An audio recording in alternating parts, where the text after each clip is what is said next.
Hey everybody, my name's Jesse, and for this video I'm going to be discussing the Friend School. And in this discussion I'm also going to be referring to the Friend School as Quaker education. Alright, so before I dive into this discussion, I wanted to quickly mention why I chose to discuss this alternative pedagogy.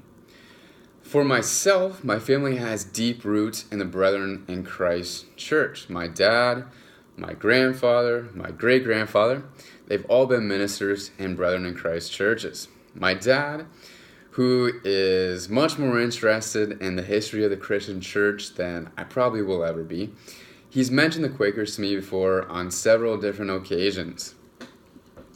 The Quakers have had a strong influence on the Brethren in Christ church, and I'm realizing that their beliefs have probably influenced me and who I am today. So as we talk about alternative education in this course, the Quakers, they're essentially a type of alternative religion, and they gave life to the Friend schools. So let me rewind a few hundred years and give a quick overview of how this religion came to be and how it blossomed into an alternative education. Alright, so it all started with a man, his name was George Fox. He was British, and he began a radical revolution of the Christian church in the 1650s. His beliefs about God were oppositional to the traditional Christian church's teachings. He believed that anyone could have direct communion with God. This was not just an experience that high priests could indulge in. This was for anybody. Pacifism, as well as taking care of the less fortunate, the poor, people in jail, these were also important aspects of his doctrine. He established a movement that captivated many people. Of course, like many radical, revolutionary members of society, the Quakers were not well liked and they faced severe persecution. Despite the early challenges that the Quakers faced, George Fox, he was able to establish the first Quaker schools during the 1680s. Again, like his religion, Quaker education was alternative to the traditional education of the time. His idea for education was that it should be civil as well as useful.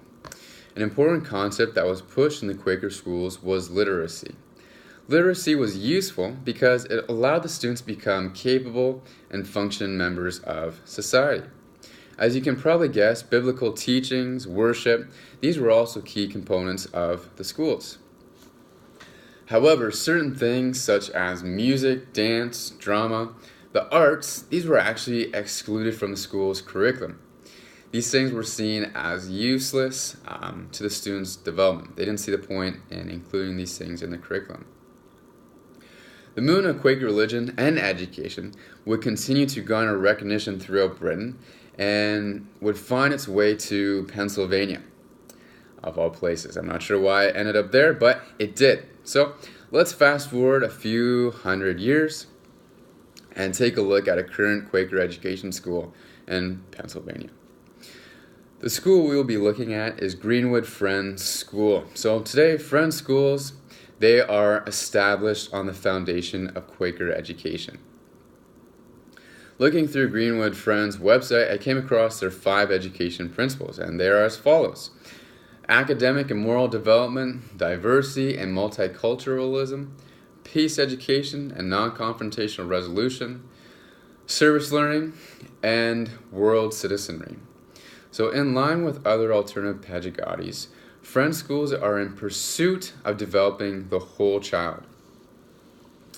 As George Fox realized in the 1600s, and as Friend schools still recognize today, intellectual development cannot become the only focus when equipping students for the real world.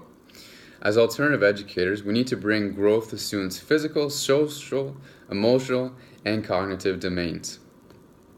Perhaps the Friend schools take the concept of developing the whole child one step further, as they also focus on the child's spiritual growth. Quaker education and Friend schools are alive and well and span across the globe.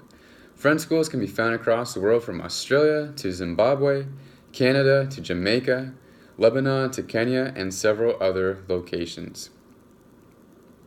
What began as a reform from traditional Christianity sparked a movement into alternative education. What was established in 1650 is still influencing society 368 years later.